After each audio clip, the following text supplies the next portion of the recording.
and speechy. Yeah, I'm disagree with you a little bit. I don't like the language or the tone. I mean, Really? the city was in a crisis moment. Yeah. And but I've only heard the 2 or 3 minutes of the Lopez Lightfoot exchange. I haven't heard the others, like with the 10th Ward Alderman, where she was talking about. Some of them were in tears. Yeah. And how much have you heard the whole thing? Or? I've listened to some of it, not all of it. Why do you ask? Well, because he's like going, F you, Mayor, F you, a couple times in her, yelling at her. Yeah. I don't know that she looks worse than he does when it comes to language. Yeah, I'm not even scoring it, Steve. I mean, either way, I'd like for either of them to have been able to try to deal with the city without devolving into that. I'll grant you that. I mean, think about this. So it is a crisis moment, and I'm allowing for the emotion of it, but that doesn't do anybody any good. That doesn't get anything solved. That's just throwing haymakers, and we don't need that the Sunday after the Saturday night looting, right? So they're all sitting there screaming at each other. I take your point. The other thing is, you have to put it in perspective. These two have a already long history. Yeah. I mean, this was not, an initial exchange between them. Our number is 312-981-7200. More than a couple of you have a couple things to say about this. 312-981-7200. Incidentally, I'm so happy to see that they had the baseball draft last night. My son was texting me about the Mount Carmel kid and about the draft and who's taking what. Grant's really into baseball. So he's watching the draft. We're so starved for some sports. It's a rough day in my family, though, because my nephew... Oh, did he get drafted? Well, he did not. Well, there were fewer rounds. Well, that's the thing. And he was, I don't want to speak too much. I don't know. But he would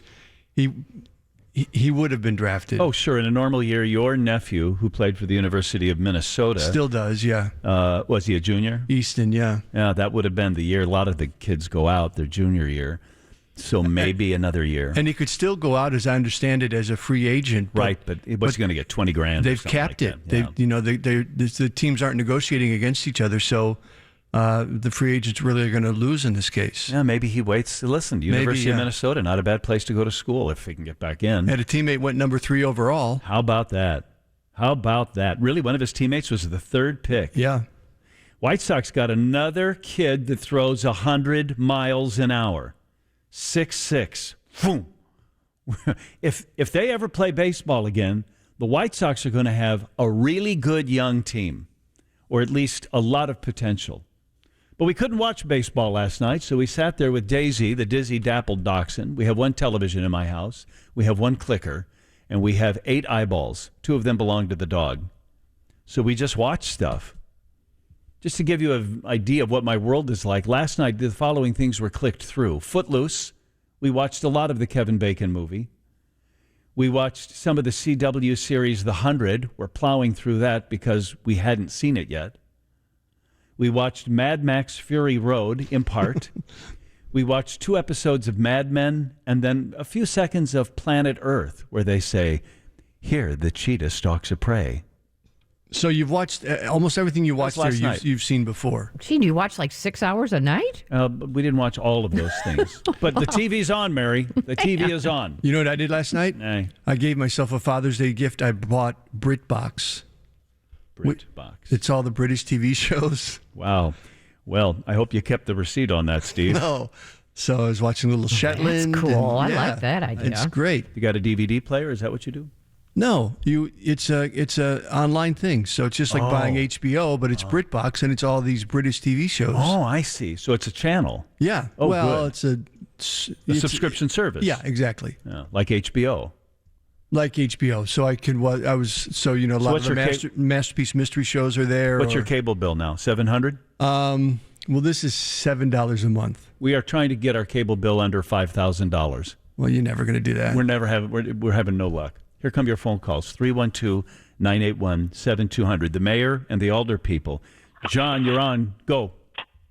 Hey, John, I like Lori Lightfoot, and she got elected on a reform platform, but she cannot do, looking at the job, she cannot do it by herself. And if she doesn't build bridges with the police and with the aldermen, it's just not going to happen. I mean, the problems are so big, so overwhelming that, she has got to be able to get along. Again, And, I just think the other thought was that the police guy that spoke yesterday in charge of the fraternal police. Yeah. Keep talking about community policing, how it works in other cities like Camden.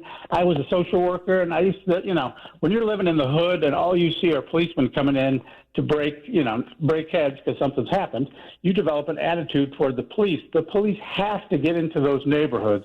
Let's put African Americans in African American neighborhoods and build relationships, whether that's going into the schools or having a basketball tournament on the weekend. They have to create a relationship. We're just not going to be able to lock people up and think that's going to solve the problem. We don't have enough room, number one. But number two, we have to get serious about community policing. I've been hearing about it for a long time. Is it happening? Supposedly it happened in Camden, New Jersey. And one last thought, the new police chief, where is he? We brought this guy in from Dallas. He's invisible. I'm assuming he had great ideas about how to handle violence, and we need to hear from him.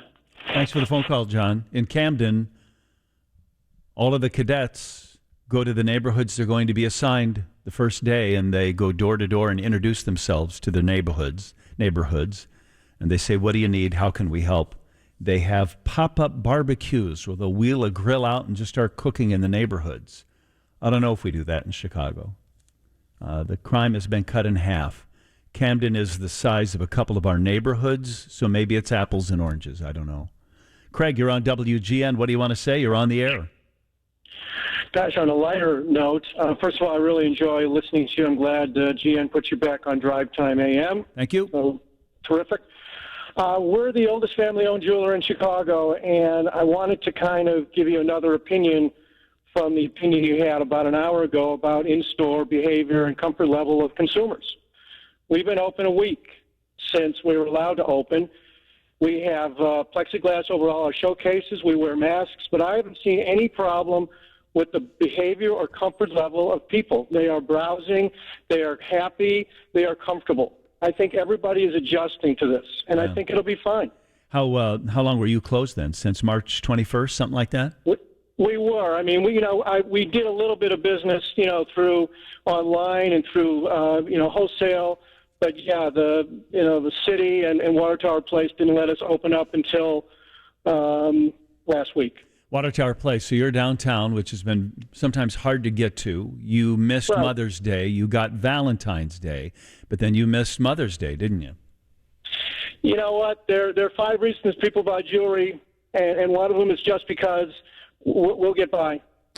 People need to be happy, and they will be happy, and we'll all adjust. Are there lines outside your stores, or is everyone able to get in?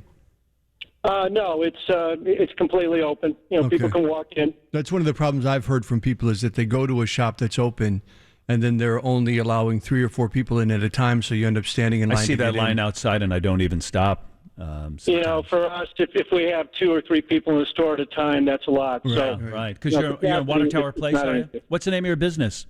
H. Horowitz. We're on the professional level. What does that mean? 3rd floor? 8th floor? It's the 9th floor. It's the office floor. At Water Tower Place. Yep, we've been in business 121 years. Good luck to you, Craig. I'm glad you guys are open and doing business. Everybody go buy jewelry from Craig. Thank you. Have a good day. Earlier, a guy called in who works at the Dick's Sporting Goods on the Northwest Side and was just talking about the experience. He said folks are coming in. He said that there's some anxiety in the customers and the employees, but you can buy your ping pong balls now. There were numbers from Macy's yesterday that the business is down 50% from pre-pandemic levels nationwide. Yeah. But they had expected it to be down 85%. So. Right, I know that's the equivalent of saying, "Hooray!" The unemployment rate is 13%, and the guess is that it'll be around 10 for the next 12 months or so. It had come down, and you thought, "Wow, maybe we're going to get out of this thing." And by the way, I think we have substituted for the economy the viability of restaurants and bars, and they're going to be challenged. But the fact that people were going out, you had the sense of, "Hooray, we're coming back." Thousands of people are getting laid off from major American corporations that are not a restaurant or bar. So hooray for that. Let's patronize those people. Let's double tip. Let's go get our hair cut. Unless you're me, I'm waiting until phase 5. But the economy is going to be a slow grind, is what it sounds like. Now, this 1,000-point swing today on the Dow, Steve, are you reporting on what is moving it down so fast? Well, it came from Jerome Powell yesterday when he talked about the fact that we're going to be, like you said, around 10% for a long time, and the recovery is going to take quite a long time to get to. Scott's on line 3. You're on WGN Radio. Hi, Scott. You're on the air. Good morning. I'd just like to say in the incident with Lori Lightfoot and City Hall, I think she's using a double standard. If you could say F you to the president and then tell one of your police officers you want to be fired for giving the finger, there's a double standard. If she fires him, she should resign. Also, too, I'd like to say it doesn't matter if you're on the Senate floor, City Hall floor, you should conduct yourself with civility. That seems to be the problem today. Nobody's civil anymore, and we just say it's okay. It's not okay. So, whether this guy taped her illegally, however that happened, I don't agree with that. But anywhere you go today, you're under scrutiny because somebody has their cell phone out. She should conduct herself, and she should be the example. Thanks for the phone call, Scott. I'm going from you to Tony. You're next on WGN Radio. Tony, what do you say? Well, it's a little bit different than the last caller, and behind closed doors, besides, or even in large corporations, the senior teams, senior leaders, not everybody gets along, and everyone has opposing views. And I've been in some board meetings where it's been heated. People have yelled at each other, people have cursed, but at the end of the day, they walk out in unison somewhat with the direction that was decided upon. And it seems that there's dissension, in the Chicago City and the board and whatnot, and people aren't they're almost, I don't want to say backstabbing, but they're trying to make a play to make someone look bad and push them in a direction via the media instead of more of these closed-door meetings. Let me ask you this, Tony. When the mayor became mayor, remember she first thing told Ed Burke and other members of the city council, I'm in charge here, you stop talking. She literally quieted them down, and you got the sense there was a new sheriff, and people loved that about her. Lori was not going to take anybody's business. She was going to run it her way. And I think that's what got her elected, and people championed that. But you knew the city council members didn't appreciate that. They weren't going to put up with that. And that made a lot of them look bad. And some of that's coming home to roost now. I think that's the problem. I think she said my way or the highway instead of we're going to do business a little bit different than what we've done it before, and this is how I'd like to do it. But when you come off as right and wrong as she did, and whatever reason she did, you don't get a cohesive unit that way. So it's going to be interesting to see how things mend and can move forward with actually making decisions as to what has to happen and putting a plan in place to make sure that it does happen. That's all true, but do we remember the last two mayors? I mean, Rahm Emanuel, I don't think stood for much dissent. No, he did not. Certainly his way or the highway. You got that right, and the dailies were that way. What was the thing, though? It was about the authority that the alder people had over their districts, right? Prerogative, aldermanic prerogative. Thank you. And Lori Lightfoot said that's not going to fly anymore. And there was a big debate about, does the alderman have the authority to the city council will rubber stamp whatever an alderman says. If you want that parking lot paved, if you need a waiver for something, you go to your alderman. He'll present it to the city council. But they do whatever the local alderman says, and Mayor Lori Lightfoot said that has to end. That gets us in trouble. It gives you guys too much power. It's a river to corruption. It's a new phrase I just made up, a river to corruption. Tony, thanks for the phone call. I don't think that one's going to be repeated much. I don't think that one has traction. No, I think Bruce Springsteen wrote it down somewhere. Pam, you're on WGN Radio. What do you want to say? Hi. Hi. Yes. Okay. I just want to say that the man that called before, the guy you just hung up with, Rahm Emanuel swore all the time, and, do they have any complaints about that?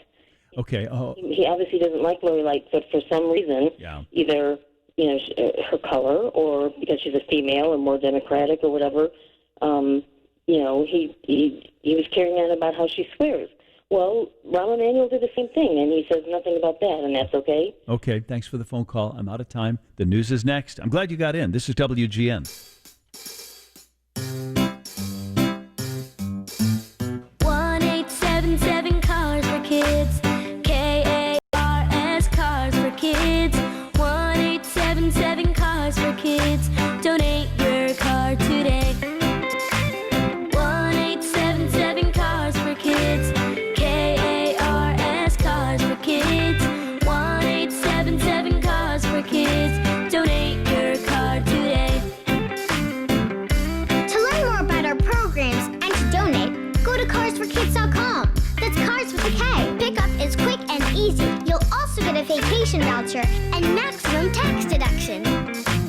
1-877 Cars for Kids. KARS Cars for Kids. 1-877 Cars for Kids. Donate your car today. Also accepting boats, motorcycles, RVs, and real estate donations. Chicago parks are open. Beaches are going to be next. One group wants to introduce social distancing ambassadors. Do they really mean hall monitors? We'll talk about it. Rokon Show at 3. We're Chicago's very own WGN. Is that what you want me to do, Ms. Garris? Just do this, then we'll do that. Steve's got the news. We'll continue to take your calls. My number is 312-981-7200. Thanks for tuning in to WGN Radio today, and thanks for being part of it. We want to hear from you. By the way, I also want you to get your knee fixed. Look, it's sunny. It's such a lovely day and week. And if you've got knee pain, it's hard to enjoy this. Go to the Joint Relief Institute. Have somebody take you over there in Orland Park or Oak Brook, or drive over there yourself and wobble in, and you'll be greeted by a positive team of smiling, energetic, smart, competent people, and they'll take care of that knee pain. They use digital imaging to see where the tissue's gone away. They look, and then they insert fluid into the exact spot. It's all they do. They're expert at it. And people feel better walking out back to their cars. The first visit is free. I'll bet your insurance is going to pay for it. Call 708-888-0000. Visit jointreliefinstitute.com or call 708-888-0000, as in zero pain. It is 70 degrees at 10:30. Good morning. I'm Steve Bertrand. The Dow has been down 1,000 points today. First, a look at traffic. Here's Mary Vandevelde. Traffic is sponsored by the Associated Press, and it's a nice day for road work, and there's a lot of it during the midday. The outbound side of the Eisenhower, watch for crews around Laramie. They're blocking the left lane on the Edens. Outbound, some road work between Old Orchard and Winnetka. Also heading in on the Stevenson at the top of the Ryan ramp. There's some crews there as well. And on 8094 eastbound from Kennedy to just before Burr with some more road work. In Mundelein, watch for an accident 83 north of Route 60. And tonight at 8 o'clock in the inbound Eisenhower, that ramp to northbound Kennedy finally expected to be closed. It's been postponed now for a week. So that ramp to the northbound Kennedy will close until the middle of October. A detour will take you to the outbound Ryan and to Taylor for a U-turn back onto the Ryan. Ground Game is the latest podcast from the Associated Press, hosted by AP's Julie Pace. Ground Game discusses election strategy all through primary season. Download it wherever you get your podcasts.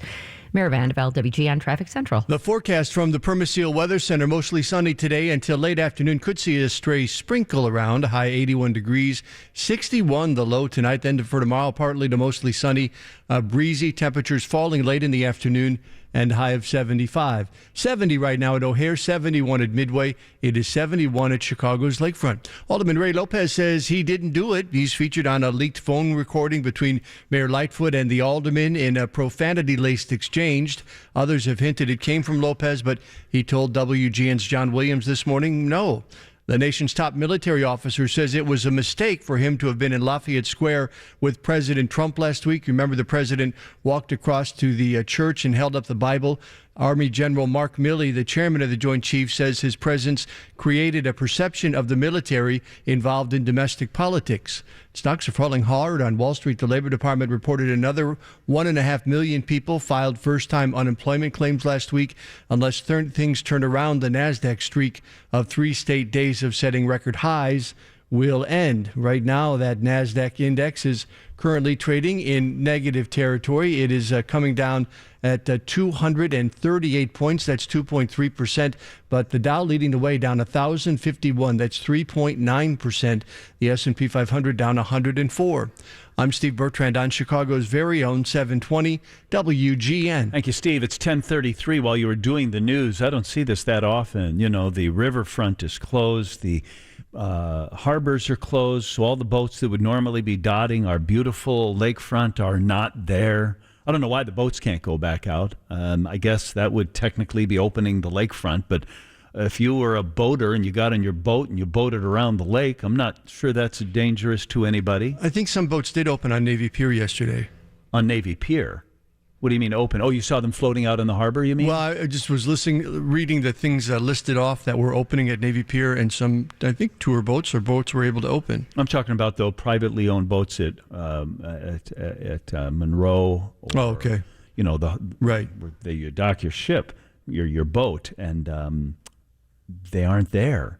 And so anyway, a lot of times you see them putzing up and down the river behind us. Well, while you're doing the news, a giant tanker is chugging down the river heading into the city. A barge or a tanker? Well, I guess a tanker would be the wrong word, but I think it's got like, I don't know what's inside there. Is it like maybe natural gas, or I think it's like they've got some sort of fluid or gas in this thing. It's gigantic. It's like from one bridge to the other. It's going to have to make a left turn here pretty soon. I don't know how they're going to do it. Make a little parallel parking thing, back, forth, because at some point it's going to turn at Wolf Point. I just took a picture of it and tweeted it out. Yeah, it's a barge. You can see, look, there's a boat pushing it. Yeah. Oh, is there really? There's a boat pushing it? Yeah, see the back of it at the barge? Oh, okay. They're still going to have a hard left or right turn they're going to make in about 100 yards, in about a quarter mile. You'll see what I'm talking about if you follow me on Twitter, WGN King John. We're talking about the mayor and the aldermen who are arguing about what to do next the Sunday after the looting in Chicago a couple of Saturdays ago. And Steve reminds me that while people are focusing on the coarse language, and we played a clip of it and bleeped out the bad words between Alderman Lopez and Mayor Lori Lightfoot, what you're hearing there is mild compared to some of the things that eventually started flying. F-bombs deliberately over and over again. So while the city was from the alderman literally burning, thank you, although the mayor used some tough language too. Yes, she did. But so while the city is literally burning, the next morning, these people, all 50 of the aldermen and the mayor, are on a call, and they're screaming at each other F-bombs.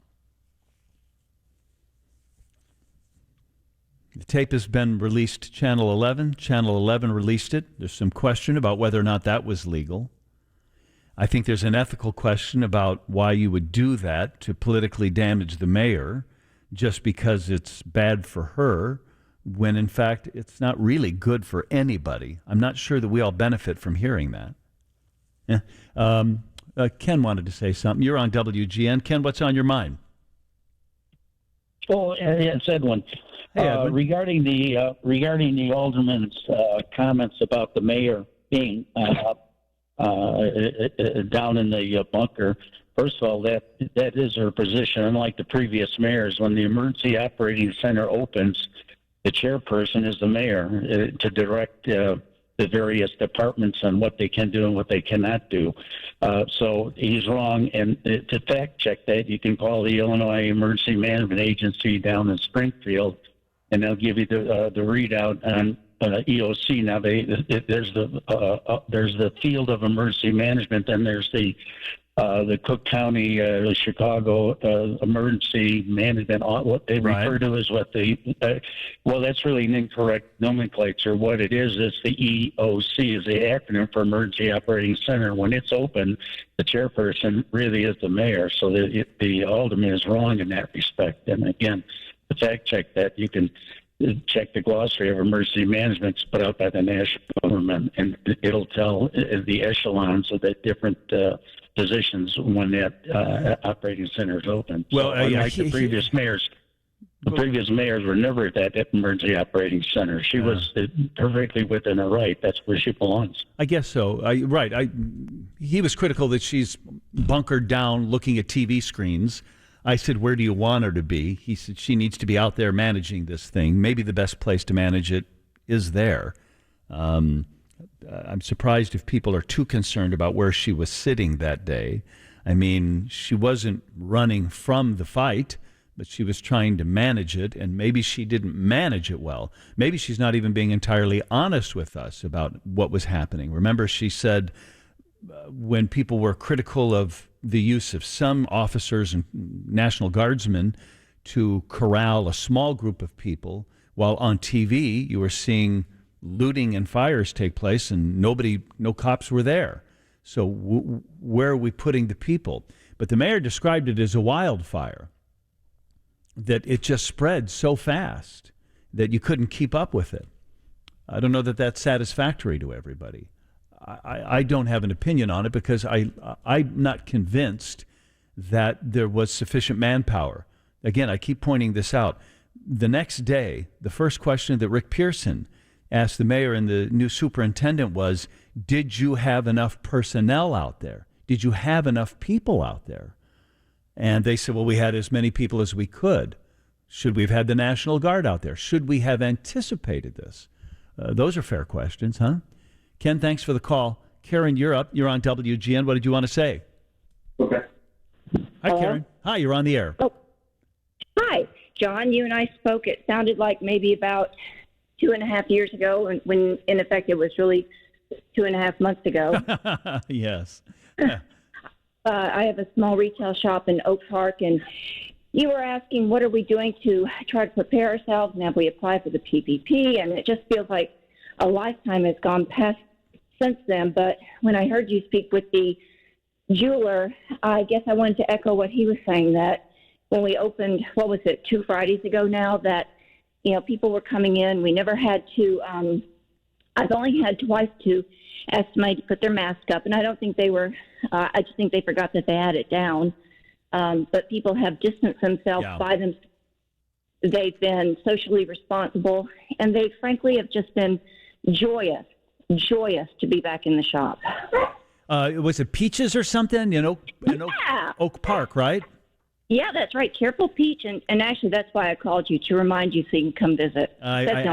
And what do you sell there again at Careful Peach or whatever the peach store is? It's a French goods store, so French food, French bath and body, tablecloth, jewelry. Oh. It's a gift store. C'est fantastique. And what is the name of the store again? Careful Peach Boutique. So what are your hours today, Karen? We have amended our hours. We used to stay open until 7 o'clock because we faced the Metra and the Green Line, and so we would capture people coming off the train from being downtown. But we've amended our hours. We're open every day now from 10:30 to 6 because there just aren't, frankly, many people riding the train. So I'm sure we'll go back to our original hours eventually. But, people, they really are happy to be in there. And I think everybody's kind of getting used to this mask thing. It's when I would first have to wear it with talking with people, I felt like I was suffocating, as did everyone. But it's I've kind of gotten used to it. I'm really glad to hear that. I remember when this first started to go down and we said, call in, tell us how your business is managing it. You told us all of the things you did. I said, call me back, let me know how it's going. Careful Peach is open and doing business. Woohoo! I know. And, we didn't get the PPP until the second round. Honestly, what a nightmare. What a nightmare. And we didn't get it through our bank. We had to go to a different bank. So, yeah, that was challenging, I say with a question mark. But what we have done in the meantime is this is my most used and most hated word of 2020, pivot. We pivoted from an experiential shop to an online shop, now back to both. And I think that part of what we have had to do, we were forced to do it, it will serve us well in the long run. All right, I'm going to come see you real soon. Thank you for the call, Karen. Thank you, John. Love your speed joke. So that was a French poodle in the background, right? Let me see. J'espère que vous avez un bon jour. I think I just declared war on Tennessee. I'm not sure if I said that right. Thanks. Can I translate that? And now a translation from my French-speaking producer. Say it again. J'espère que vous avez un bon jour. I hope you have a great day. That's what I tried to say. Okay. Elephant. Well, you said I hope you had a great day. Oh, well, I used to have a friend and we'd take French class and then we'd be able to speak to each other in what we believed was French. But then when I went to France, I would say stuff like that and the French people would look at me and they go, I have no idea what you're talking about. That is not French. Well, I'm wrong, though. You did say, I hope you have a great day. So just for the record. Well, as long as you understood me. But it didn't fly that well in France. Hey, John Williams, I just heard your interview with Ray Lopez. Love Ray. Hey, John Williams, Ray Lopez is a jerk. He wants... Welcome to my world, Ray. He wants her job and he gives her crap on every issue. Hey, John, the Dow is down 1,000 points. You said it was up. Boy, if I did, I misspoke. It is certainly down today. John Williams, Steve Bertrand, BritBox is awesome. I got it at the start of the pandemic. Good morning, Britain. Line of Duty. Cheers. It's a great buy. This person said BritBox is just stuffy stuff for stuffy people. That's well, a fan. I think you very both much. of those can be true, to be honest with you. I'm already feeling a little accent coming on. And what was the other one I just wanted to mention here? Well, I think that'll do it for now. My number's 312-981-7200. Oh, yeah, here it is. It says, John, I just watched Gidget. My brain is turning to mush. We're looking for something in a world that doesn't have sports. Chest pain, diabetes, asthma. Your health needs won't wait for COVID-19 to end. Delaying care for serious issues could put your health at risk. So at North Shore University Health System, we're taking every step to ensure your safety. Telehealth and e-visits offer care online or on the phone without leaving home. And for in-person visits, we're practicing the latest safety protocols.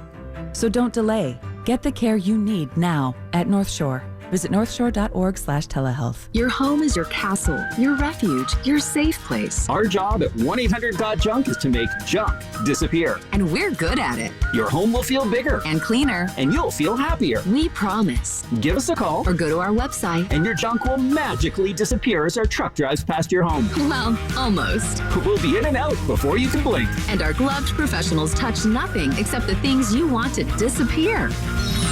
Call 1-800-GOT-JUNK. Or visit 1-800-GOT-JUNK.com. Catch Living Healthy Chicago this Saturday at 10 a.m. Learn about the struggles and successes of everyday Chicagoans with health and fitness. Living Healthy Saturday at 10 on WGN TV. Right now, it's so important to have your home properly cleaned. Clean those carpets, rugs, floors, tile, upholstery. Hire Executive Green Carpet Cleaning for a level of clean that no one else can deliver. They invest in the world's most powerful truck mounts and carpet cleaning machines. They've got the premier equipment that no other carpet cleaner in Chicagoland has. Executive Green Carpet Cleaning uses ultra-purified water with a safe, detergent-free pre-spray. This is their process. They never apply harsh chemicals that leave a residue. They thoroughly scrub and agitate the carpet. It's a step other carpet cleaners neglect. They leave your carpet with a nice, even-looking finish. It's dry to the touch in just a couple of hours. Don't you hate that? Carpet's clean. You can't go in that room today. Not there. It's dry right now. They never take shortcuts, and now they're giving you 3 rooms for $139. Wow. Here's the number to call, 630-990-8600. If you don't like the job they did, they give you your money back, guaranteed. 630-990-8600. Or schedule their visit at executivegreencarpetcleaning.com. Look for their big trucks with the green hoses. Hey, Blanche, you're on WGN. What can I do for you? Hi, John. This is Blanche Murgis. I am just, I heard the go back and forth with Lopez and the mayor, and I really believe that she's out of line. If she's going to be in that position, she needs to lead the way professionally. She's not elected to just run her mouth, and that's what's going on in the city. There's no respect for anybody. Respect out the window. No. You're in that position, act professionally, for goodness sake. There are a lot of people listening to you if it should leak. Some of you are saying that if Lori Lightfoot had been a man, we would not be, if she was Rahm Emanuel. That isn't true. That isn't true. Okay. I'm a real estate broker in the downtown area of Chicago. I have been for over 40 years. And I'd seen it all, and I still, there's just something about people acting professionally. They just taken that freedom of speech and run with it. Don't you see? It's going on throughout the world. It's awful. Where did respect go? Where did that respect that our parents and grandparents taught us? Where did it all go? I'm not saying that this Mr. Lopez was correct, but I can understand the frustration. The man wanted to go back to his community and talk to the people, and she said, "You're full of shit." Is that the way you talk to people today? Hold on a second. Elif, have you got that? Blanche, I'm putting you back on the radio. You're criticizing the mayor for using bad language, and you just used a bad word that we had to bleep on the radio. Well, I didn't realize. I mean, I thought. Blanche, we just had to hit the delay button because you screamed out a cuss word in your rant about the mayor and the aldermen using cuss words. It shouldn't be. Okay, I was using it, and it shouldn't be in a form that it shouldn't be. It's not right. I appreciate your passion. By the way, Blanche, I want to ask you a question about real estate. A lot further. It would honestly. We would listen more, and everything would go a lot further if people were respectful to each other and have good conversations. You don't know. These words don't have to be out there. Here it comes again. Really don't. All right. These adjectives. She's going to do it again if I'm not careful. Blanche, thank you for... Listen, you're a terrific call. Thanks for joining us today. Okay, you're welcome. Bye-bye. Bye now. I don't think she got satisfaction from you. Well, my goodness, she kind of undercut her point when she was pow, pow, pow. You can't say bad words. You can't say bad words. You can't say bad words. Then she said a bad word. So it would appear to me as though that undercut her argument. But I love her. In fact, I'm going to buy a condo from her. I don't even know that lady. No, I'm actually going to use Amy Kite because Amy Kite guarantees she'll sell my home. Lois, you're on WGN Radio. What do you want to say? You're on the air. I'm just curious. I live in the suburbs. I just want to know what aldermen do. That's the call of the week. Well, I just... why are they criticizing the mayor for protecting downtown when downtown is the reason that people come to Chicago? I don't understand that. And when somebody gets shot in their district, do the aldermen go into their neighborhood to find out who's doing what? Are they going to provide information for the police department, for the new police departments that we're supposed to have? Are they physically going to go and talk to their constituents? I don't know. I just wonder what they do. That's all. Well, they're supposed to do the same things that the, city councils do in other towns. I think Chicago has sort of a unique setup, though, where when we described the aldermanic privilege earlier, the aldermen in Chicago really run their areas like little fiefdoms. They are in charge of that spot. And I don't want to compare her to Lori Lightfoot to Donald Trump, but I will this way. No one's ever done this before. When Donald Trump became president, you didn't get the feeling, maybe for a moment they said that they tried to, extend an olive branch and build the bridge, but I think from the very get-go, the president and his team were critical of the media and Democrats. And I always said, why don't you try, and now that you're the president, as painful as it will be, literally embrace the other side every now and then. Don't punch back, acquiesce, compromise. Well, he did have a brief romance with President Obama after a couple of meetings. Yeah. He had good things to say about him. Well, and keep in mind, too, there have certainly been tapes released of President Trump. Here's the point, that if you really do want to be an effective leader, sometimes you have to dance with people you don't necessarily want to dance with. You need to sort of show them some contrition or some respect. And I don't know that the president has thought he was going to govern that way. He was just going to be the hammer. I think some of that is the problem with Lori Lightfoot here. She came in and she said, it's my way or the highway. And now she needs these people, and they're not forming a coalition behind her. And so you say, okay, but I'm the mayor. Yes, you are. And you are the chief executive, and you have more power than the other people. But you can't run it all by yourself. And now look what you got. So I'm just wondering if there are times where, you want to be the alpha, and you are. That's what we want. That's what we need. But you've got to use your brain, too. Like, am I going to need these people? Right. I mean, she did come in saying that she thought the aldermen should have more say. She went after the prerogative. Yes. But then she said, we should have a robust debate in the city council. I'm just not sure she's enjoying it. I don't know anybody wants to be a chief executive these days, not of a governmental body.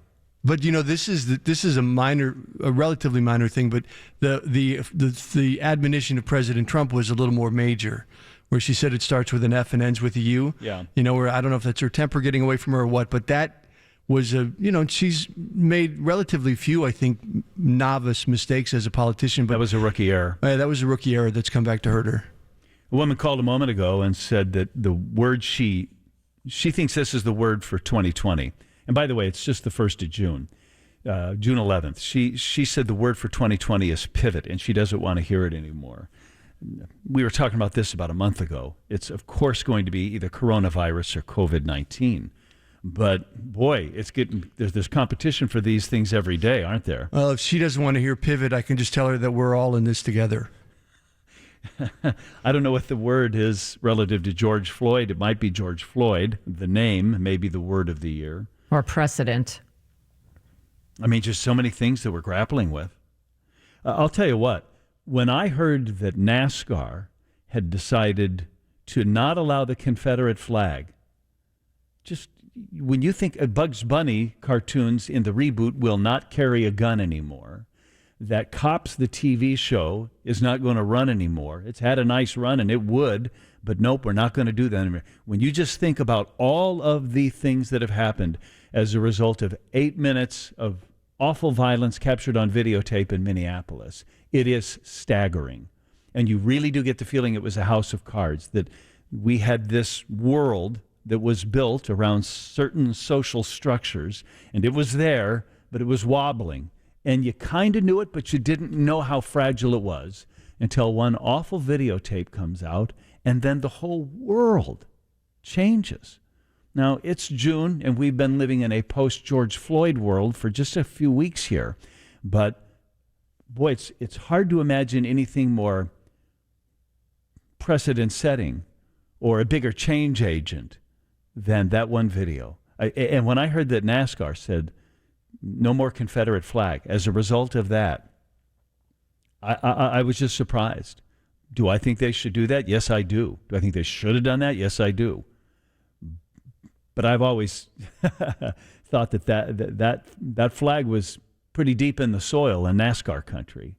They pushed another a statue in the lake or the river or the harbor in England, and more statues are coming down. Now there's a debate that really stems from an editorial in the New York Times a couple of weeks ago, but it talked about Fort Bragg and all of these military bases, which, if you just do a little history, and you and I hadn't, but for some reason the Times did, they say, wow, these are named after either incompetent and or racist military leaders. And there's no reason to call Fort Bragg Fort Bragg. There's no reason to call Fort Hood Fort Hood. And the list goes on. And just Google it. It was really a comprehensive dig at what they said was racist military because of the names of these bases.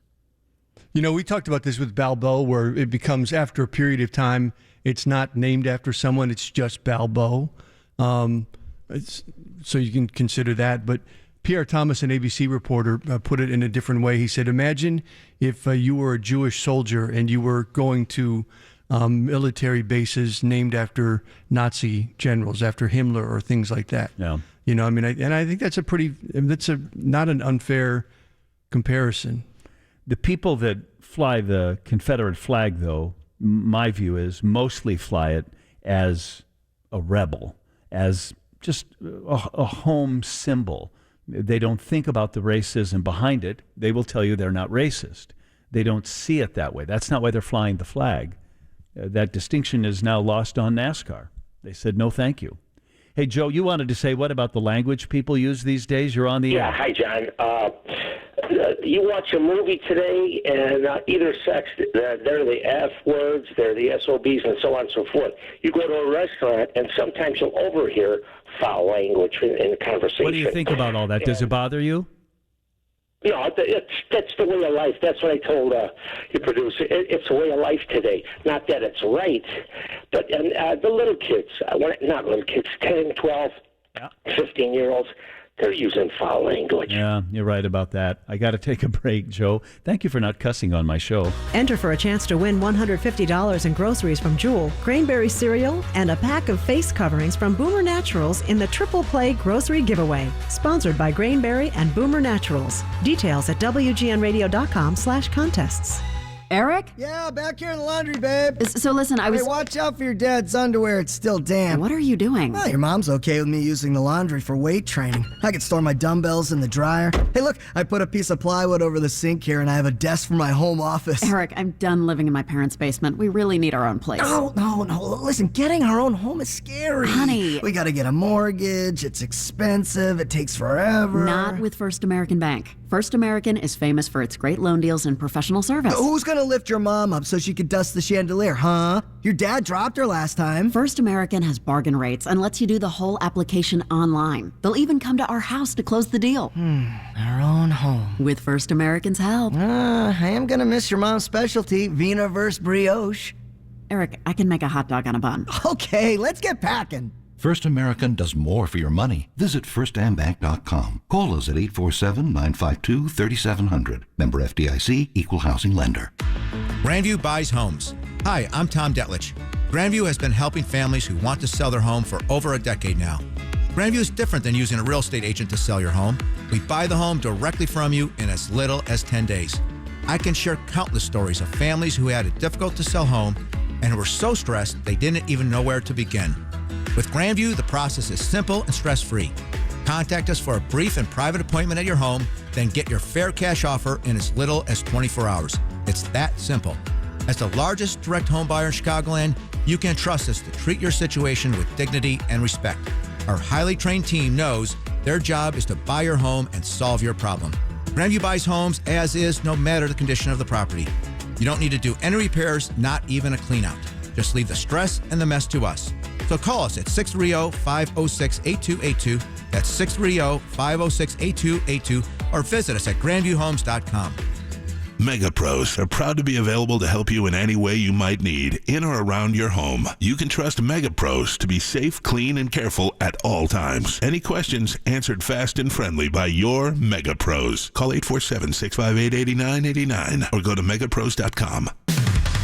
Serving the great Midwest from Chicago, this is WGN at AM 720 on your radio and on smart devices anywhere just by saying play WGN radio on TuneIn.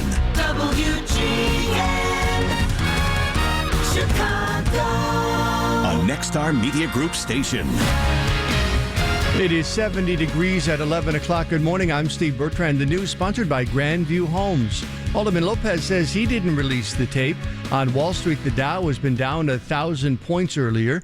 Now look at traffic. Here's Mary Vandeveld. And traffic is sponsored by the Illinois Department of Transportation. No delays on the Edens or on the Kennedy Eisenhower's midday road work going on outbound around Laramie in the left lane. And on the inbound Stevenson at the top of the Ryan ramp. Watch for road work there as well. Inbound Ryan looks good. A little slow on 8094 with road work eastbound from Kennedy to before Burr. Also tonight on the Eisenhower heading inbound the ramp to the northbound. Kennedy is going to be closing up. It was supposed to do this last week, but because of the protest, it was postponed. So this ramp now closing for 4 months until the middle of October. A detour will be posted taking you to the outbound Ryan to Taylor Street for a U-turn there, heading back onto the Ryan. Each year in Illinois, more than 150 people die in motorcycle crashes. Driving responsibly and being aware is a matter of life or death. Learn more at lifeordeathillinois.com. Mary Vandeveld, WGN Traffic Central. The forecast from the WGN Chicago Weather Center, meteorologist Mike A Jansen. little late-day cloud cover could lead to a sprinkle, but for the most part, plenty of sunshine, breezy westerly winds gusting up to 30 miles per hour, and highs this afternoon in the upper 70s to lower 80s.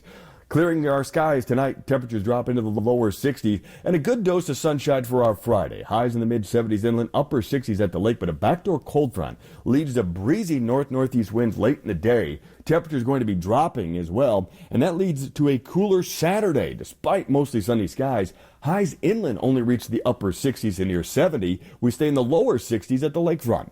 Sunday, mostly sunny afternoon, highs in the lower 70s, mid-60s lakeside. Then mostly sunny on Monday. We make it more seasonable around here. Highs in the upper 70s inland, closer to 70 by the lake.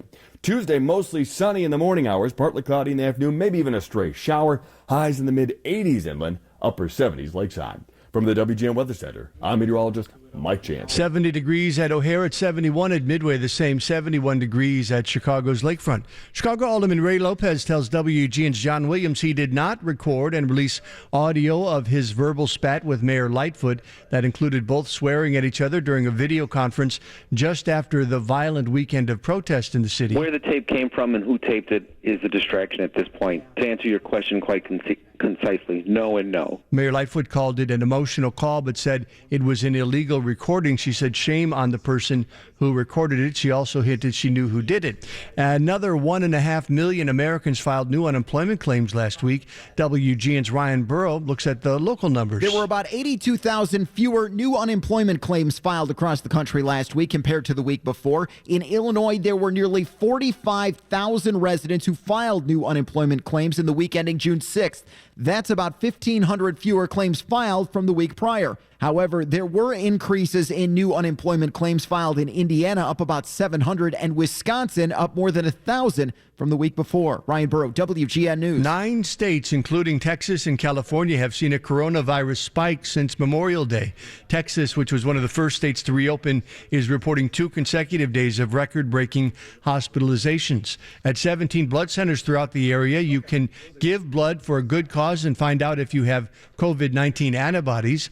Holly Sees is the Vitalant marketing manager. She says giving the antibody test is helping bring in more donors. Summer is a difficult time of year historically for blood collection. People get busy. People want to be outside, not inside. They get busy with family things. So blood collection goes well down. It's one of our toughest times. The test results are shared with medical researchers who hope to learn if those who carry the antibodies are protected from the virus, and if so, how long. Amid the nationwide unrest over racial inequality, the debate over military bases named for Confederate leaders continues in Washington, and a Republican-led committee is contradicting President Trump. The Senate Armed Services Committee voted Wednesday to require the Defense Department to rename military bases that honor Confederate officers. But the move, which was made as an amendment to an annual policy bill, came as President Trump vowed not to alter the names of the installations. The White House said he would veto any such measure, even if pegged to military funding. The committee vote gives the Pentagon 3 years to act on the names, which could ultimately prevent Trump from blocking it. Adam Kelsey, ABC News, Washington. And a house fire in Volo last night apparently was caused by fire performers who lost control of their fire equipment during practice. When the Lake County Sheriff's Office arrived, they found that a freelance photojournalist who was already there had been attacked by a woman who was involved with the fire performers. The only injury was of a woman who was in the townhouse while the performers were practicing in the garage. Your money on WGN. The Dow now looks like at its low of the day or very close, down 1,174 points. The Nasdaq down 269 and the S&P 500 down 115. I'm Steve Bertrand on Chicago's very own 720 WGN. Hey there, homeowners. Have you had that annoying experience of low water pressure in the shower where you hardly had enough pressure to wash the shampoo out of your hair? You know, the same shower that you have to yell, "Don't flush the toilet, I'm in the shower." Don't put up with this anymore. It's time to get rid of those old rusty corroded pipes and get brand new PEX or copper pipes. Repipe Specialist does repiping unlike anyone else. It's all they do. They've been giving customers great water pressure, clean, clear water, and a pipe leak-free home for over 27 years, serving over 50,000 customers. All in just 1 to 2 days at half the cost of a plumber with a lifetime guarantee. Everyone deserves great water pressure and no more rusty-colored water or pipe leaks. Call us today for your free in-home estimate customized for your home. We'll even take 20% off our already low price price when you call us today. Repipe Specialists. 800-216-0195. 800-216-0195. That's 800-216-0195. New car dealers are open and ready for business. The latest cleaning safety procedures offer peace of mind as you shop for your next vehicle. Whether it's new or used, car or truck, you'll find it at one of 400 Chicagoland new car dealers. Begin your search today at drivechicago.com. Morning, John Williams here. Just looking at the pages of text messages and the phone lines, which are blinking with your names and calls. Why don't you join us? The number's 312-981-7200. We love it when you call. That's what we do here at WGN Radio. And since the pandemic, I don't think we've ever felt closer as a little radio community. And I'm kind of sorry that when the one woman called in a little while ago and was making a point, and she got herself worked into a froth, and then she let a cuss word slip out, and I wasn't quick enough with the button. So if you heard it, apologies, but I understand the passions. So wait, if it got out, what was it? Because I didn't hear it. She was such a sweet lady. She wasn't a sweet lady. I'm sure she is. But, I mean, she was wound up. She was angry at these politicians that don't show the sort of respect we need to show each other these days. We shouldn't be using foul language. And then she let one fly. That's how wound up she was about it. Speed jokes will come your way every day at 9:38. We tell as fast as we can a bunch of jokes to put a smile on your face. We replay them in the 11 o'clock hour. We'll get to those shortly. And if you want to hear them and share them with your friends, go to WGNradio.com/speedjokes and email your best contributions, please, to John Williams at WGNradio.com. Hi, Lorraine. You're on the air. Hi, John. I think that lady had a potty mouth. But anyway, I want to let you know that I love your show, but don't give up your day job and tell jokes. I don't have a career as a comic. Is that what you're telling me? Yeah, right. No, I really like your show, and I love Steve Bertrand's laugh.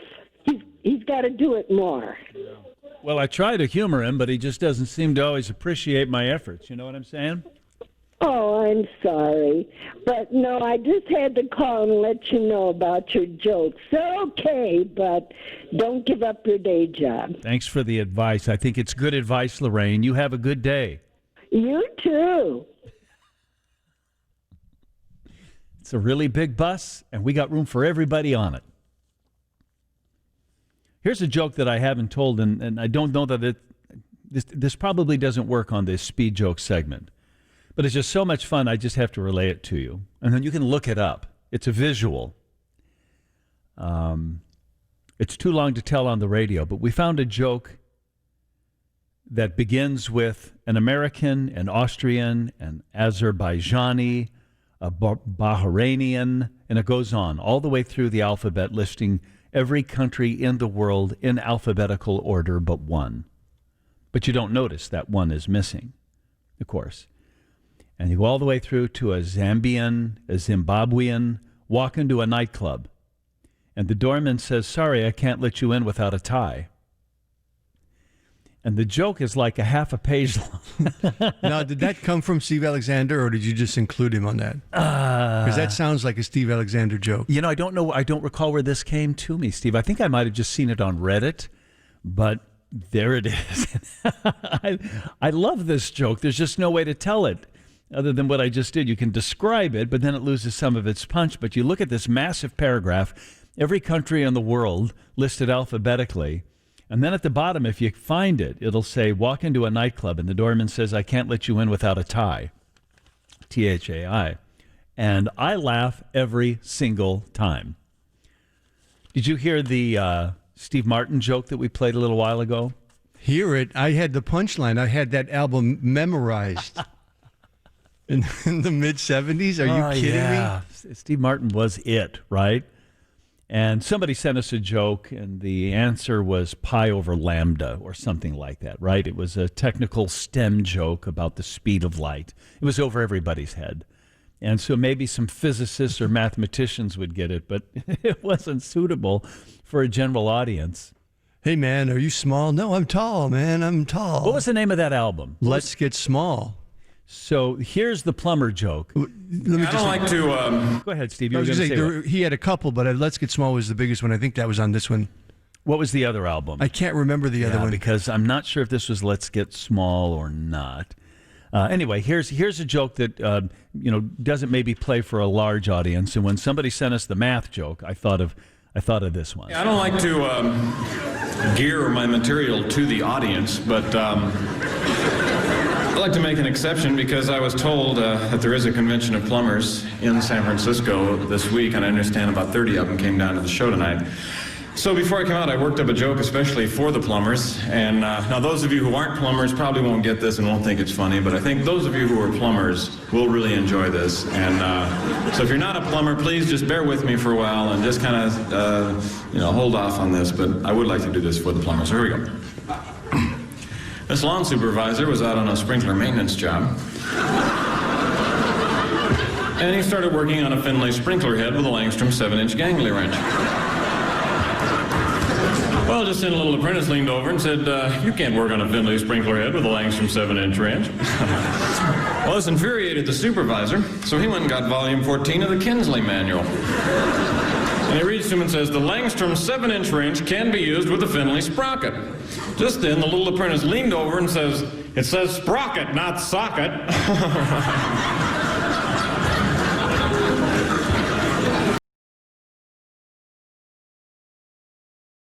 Reached into my toolbox and said, well, this isn't a Langstrom 7-inch gangly wrench. Could I please get a blue spot? Just a little blue spot.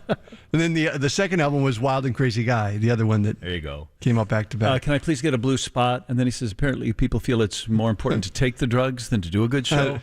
Something like that. Oh, good. Spaniards and Mexicans. So there's a little humor from the 70s. And Steve, we remember that one fondly.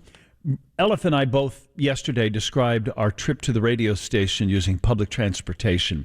We had decided was it yesterday or 2 days ago, Elif, that we did? We came in on Tuesday and we took the L. Elif and I both live close enough to the Red Line. So we took separate trains, separate cars. And we were both discouraged by what we experienced. I was not pleased. The L cars that we were on were both sparsely populated. The first car I got in had maybe 5 people on it. One was a homeless person sleeping. Another person that was sitting across from me was carrying a garbage bag and was not wearing a face mask. The sleeping guy wasn't wearing a face mask. I finally got off of that car and got on another car at one of the stops. The car I was on there, half of the people did not have masks on. And so I was just trying to manage myself as best I could. And I did not hear any announcements saying, please wear a mask, you have to wear a mask. Elif saw signs, but I didn't see signs that said you need to wear a mask to ride the L. That's just the rules. But there was no body enforcing it. The platform I get on is normally very crowded. There was maybe 8 or 10 people on it when I got on. If I'd come home, I would have been able to hop on a car right away, and it would have been mine and just a few other people. Normally, you have to wait 1 or 2, sometimes 3 trains before you can even squeeze into a car.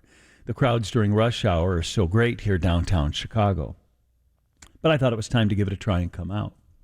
Mary Wisniewski, the transportation writer for the Chicago Tribune, wrote about it today. And here's her first sentence. Riders slowly are trickling back onto Chicago area's public transit systems. And so far, at least, they're pleased with what they're finding. I feel bad about listen, I can only give you my review. Elif can only give you her review. That was 2 people riding the Red Line 2 days ago. But that was our experience. It was anecdotal, right? It wasn't comprehensive. I'm not sure how comprehensive the review is in the Tribune either. You know, your experience is going to be your experience, and you're going to decide what you're going to do as a result. Wisniewski writes, passengers on sparsely populated CTA and Metro trains say they find the interiors mostly clean. That's true. And the riders mostly masked. That was not my experience. It's usually possible to keep at least 6 feet from other passengers. That's true. Although buses tend to be more crowded. A Tribune reporter writing the CTA Blue Line and Metro Union Pacific Northwest trains found them noticeably cleaner It was easy to find an open CTA seat that did not have some kind of mystery spill. Love the phraseology there, Mary. You're a gifted writer. The mystery spills on CTA trains are so common. And you think, what could that be, right? Like, is it dried soda or coffee? Is it some human effluvia? What is that? How did that get there? And why hasn't somebody cleaned it up? Still, she writes, an unmasked man smoking on the CTA car made conditions unpleasant until it was possible to switch cars at the next station. Well, I'm sorry, how can you say that you're pleased with what you found on the CTA if when you get on the train and there's just a few people there and one of them is smoking, not wearing a mask, smoking on the train? So then you get off and you get on another car. Jose Cruz, a United Airlines ground worker, has been commuting on the Blue Line from his Logan Square home to O'Hare International Airport. Throughout the pandemic, he feels that it has been and continues to be safe. He says people are behaving. They are wearing masks. I'm so happy for him that that's his experience. Luis Mendez, 45, Logan Square, noted that while the trains are mostly empty, buses are often crowded. Rami Payat, age 42, said they've seen an increase in homeless riders during the pandemic, a trend that's been noticed by advocates for the homeless. Kathy Kramer, 48, Mount Prospect, has continued to use Metra. She said she has seen ridership on a single car grow over time from as little as 2 to maybe 10 during the afternoons. Again, if you're a regular Metra rider, you know that 10 on a Metra car is weird, and that's more crowded than it's been when there might be 2. She says Metra has handled it well. There's enough trains available to allow you to spread out. I continue to wonder what your Metra experience or your CTA experiences have been like, because it's time that we start to dip our toe back into public transportation. And it needs to be safe, as it always has needed to be, but it needs to be clean. It needs to be socially distanced. I don't like the word policed anymore, but it needs to be policed. We need to make sure somebody is there saying, hey, you have to wear a mask. You know, what's interesting is, remember the quiet cars when they were just introduced on Metra? What's that? The quiet cars? Oh, yeah, sure. And there were people really were little police officers on to enforce that. Oh, yeah. Well, but the people themselves police that. That's what I mean. Yeah. So I just wonder if there'll be that same mentality about masks. Yeah, right. I think there will be. And frankly, I don't think that's going to go well. Ask me what my prediction is when people start policing other people about face masks. How do you think that's going to go, John? Not well. Thank you. Do you want me to play back Mary from Lombard? No Mask Mary is what we call her now.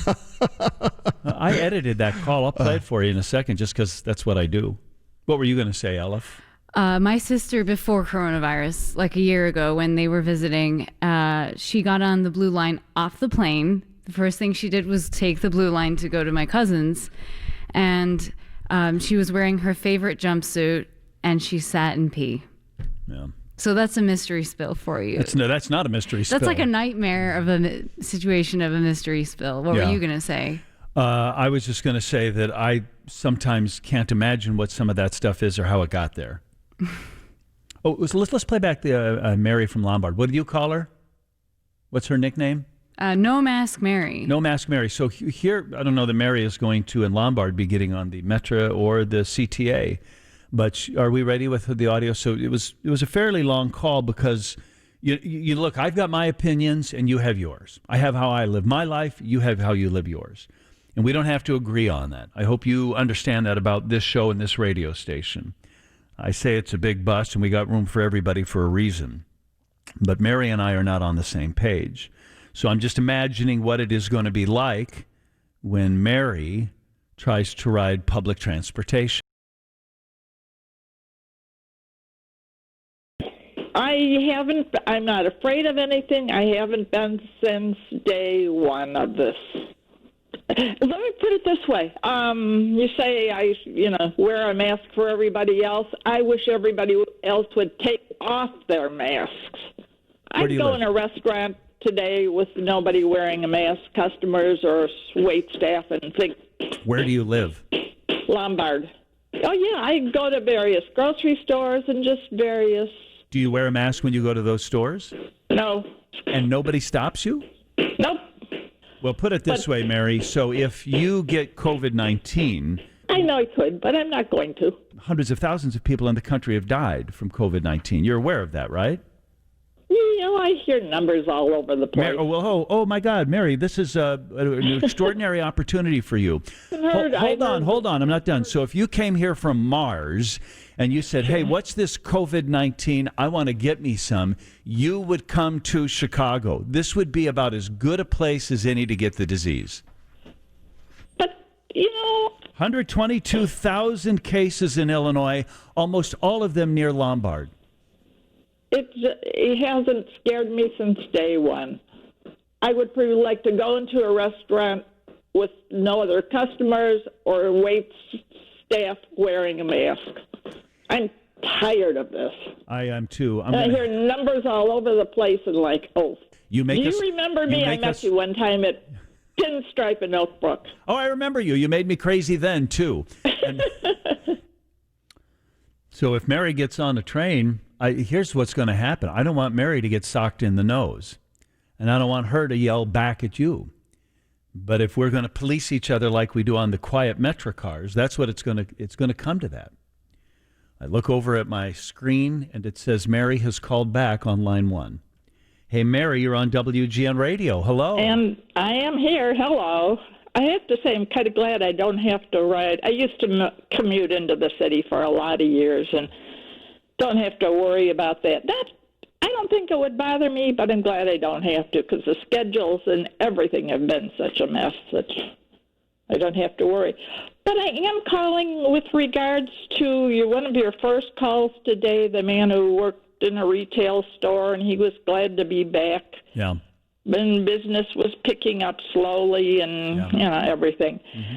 And I'm not running to a retail store because I don't want to wear a mask, but seeing all the store employees wearing a mask makes me uncomfortable. I just want everybody to take them off. Shoppers and sellers. When I get to be king, Mary, I am not going to make you health commissioner. I don't know what I'm going to do then. So, Mary... Everybody take them off. That's all. Are you like this with many other issues? Is this kind of your demeanor, or is this an outlier for you? I can be that way, but I'm usually not... I feel like I'm not opinionated on much. I'll just go with the flow, but not on this. None of us have gone through anything like this before. I was just talking to Dave Ennett off the air, and he told me what his wife's disposition restaurant, you'll sit outside, is that good enough, etc. And he was telling me how Karen felt about that. And I just think it's so interesting because none of us knows, I think, how we're going to react or how our loved ones are going to react. I may say, let's go, come on, full speed ahead. And you may say, no, I'm not ready yet. Everybody's got their own little barometer on this thing. And who knew how any of us would be in this situation? I thought I was going to be aggressive. I'm pretty conservative right now, Mary. I guess what bothers me also is I think you were talking to Dr. Kevin Most yesterday. Yep. And he said nobody really knows anything about this. Or am I thinking of some other doctor I heard? And I'm like, yeah, nobody knows. It just... Nobody knows. What do they call... do this, do that, because, well, that's not necessarily true. What is I think it's called, is it confirmation bias or something like that, where you hear or find the things you want to affirm how you feel. You don't hear the whole picture. For instance, Kevin Most was talking about how at first we thought maybe hydroxychloroquine is a good idea. Now we've discovered it's not a good idea. But that's information we now have about hydroxychloroquine. And until they say the opposite tomorrow is always the thing. I don't think they're doing, say, what we've done to coffee and red wine with this. Well, we do that with coffee. Coffee's good for you, but coffee's bad for you. Red wine's good for you, red wine's bad for you. I'm pretty sure we're going to say hydroxychloroquine is bad for you. And if they do go back to saying it's good for you, I still will err on the side of the scientists, Mary. I mean, do you have a medical degree? Do you have a medical degree? No, of course not. But even with one day it's something is, and the next day it's the opposite. Like And even Dr. Moss said yesterday, nobody knows really about practically anything, the real specifics. So I'm done with it for myself, and I have been from the beginning. Yeah, that's what I heard. Well, thanks for listening and calling in again, Mary. If you go out today, wear a mask, okay? I've been out, I didn't. That's our No Mask Mary. It's 11:27 on WGN. Hi, it's Lou Manfredini. I get asked all the time why I recommend Gilkey windows. Well, here are the facts. Gilkey has been independently verified to be among the country's most energy-efficient windows. Gilkey windows eliminate the transmission of nearly all UV radiation, and the Gilkey warranty is second to none. Right now, take $1,000 off 5 or more windows, $2,500 off 10 or more windows, and take $700 off patio and entry doors, or no money down and no interest for 12 months.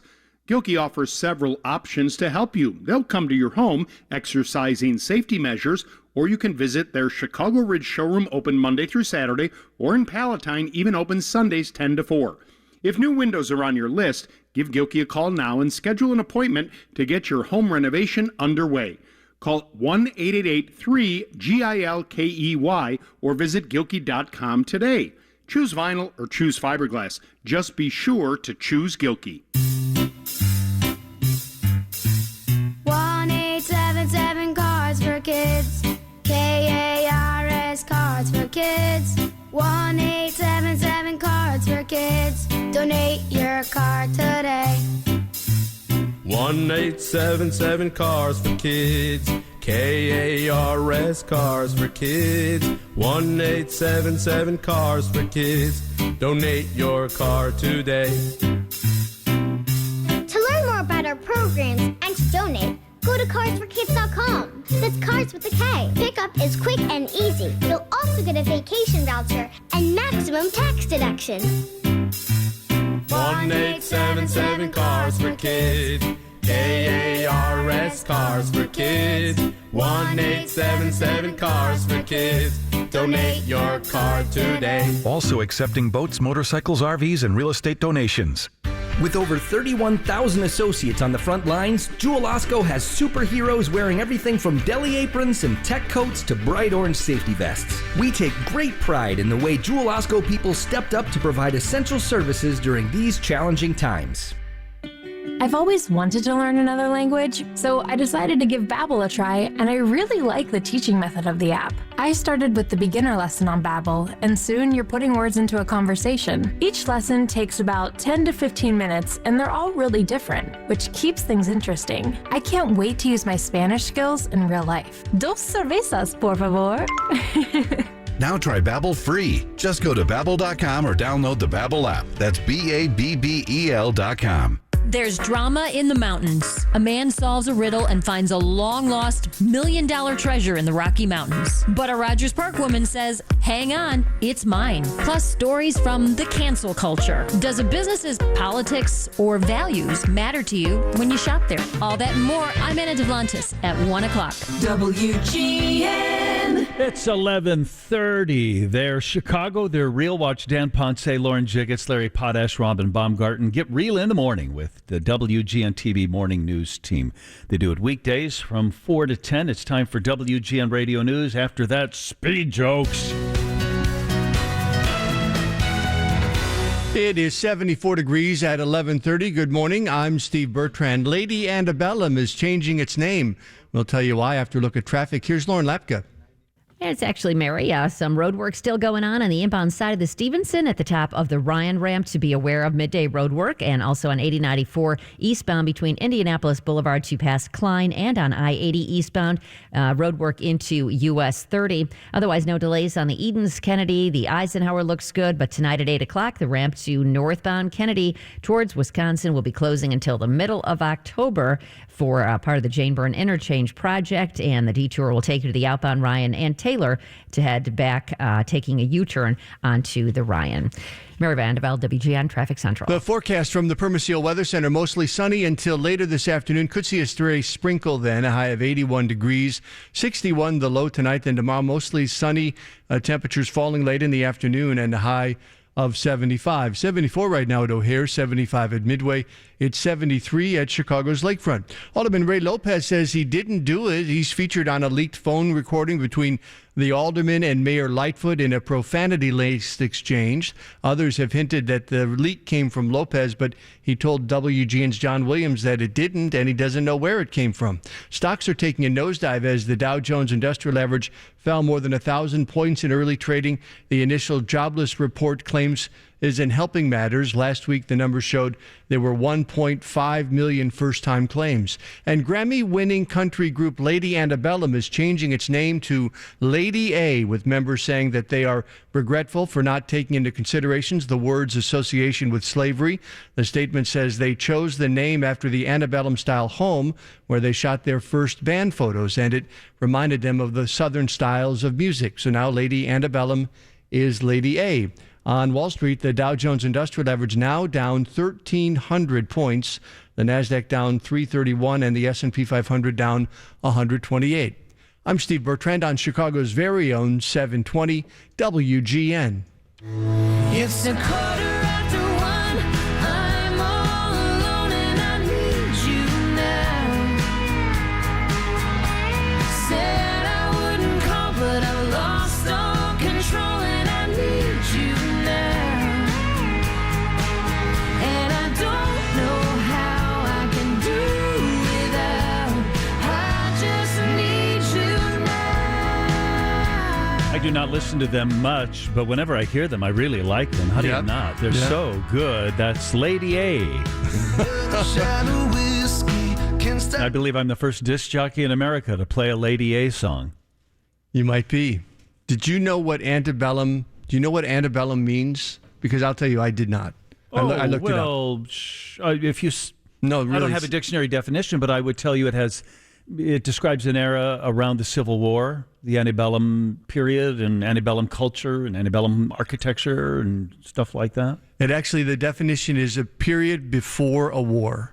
Oh, so you could have an antebellum for Vietnam or apparently, the French Revolution? But it's become associated mostly with the Civil War era. So the antebellum period is the before the Civil War and then during the Civil War. I mean, I knew also that it had a reference. I mean, that's where it came from, but I didn't know the strict definition of it. I don't know that they fixed their problem. Yeah, I wonder if they had a problem. I don't know. Well, I say they did. Okay. I don't know that they fixed it. I mean, should be Lady B or Lady. Well, I think if Lady Civil Rights. Let me put it to you this way. Hey, Steve, what's the name of that band we just played? Lady A. What does A stand for? Right. Antagonistic. So I would have just gone with, the Smith Band. Well, the Kentucky Fried Chicken just became KFC, and you don't really.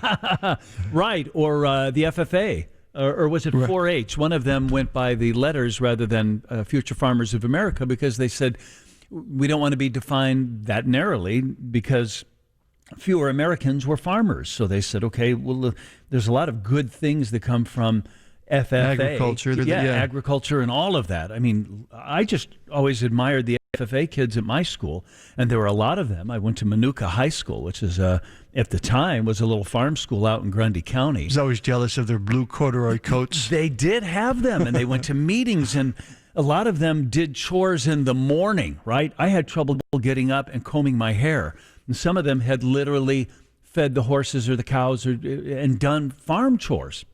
And then they went to school. So it wasn't my crowd. I wasn't in their group, but frankly, I thought, man, I don't know how you guys want to be in the FFA. That just looks like a lot of work. Right. That looks like a lot of work to me. That's like I had to run cross country. I don't want to do that. I know. I don't want to. But Lady Antebellum, we hardly knew them. Lady A. Lady A. Now, the group formerly known as Antebellum is now going to be Lady A. Well, it makes the point I was making a moment ago that after the George Floyd video, just think about the things that were happening. And I mentioned that NASCAR has gone through some serious changes as a result. So here is ESPN's coverage. We're ready with this, right, Elif? This is ESPN's coverage of the fact that the Confederate flag will no longer fly, not just at NASCAR events, right? The cars won't have it NASCAR itself won't use any of its imagery or symbolism. They don't want it on the property. If you've got a Confederate flag on the back of your pickup truck and you go to NASCAR property for a race, I don't know how they're going to police this. I mean, I think this is actually going to get more Confederate stuff out there, but they don't want you to bring it.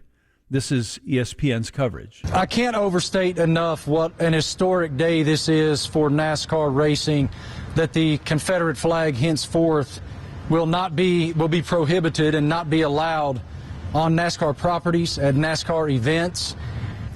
This is a long time coming, Maddie.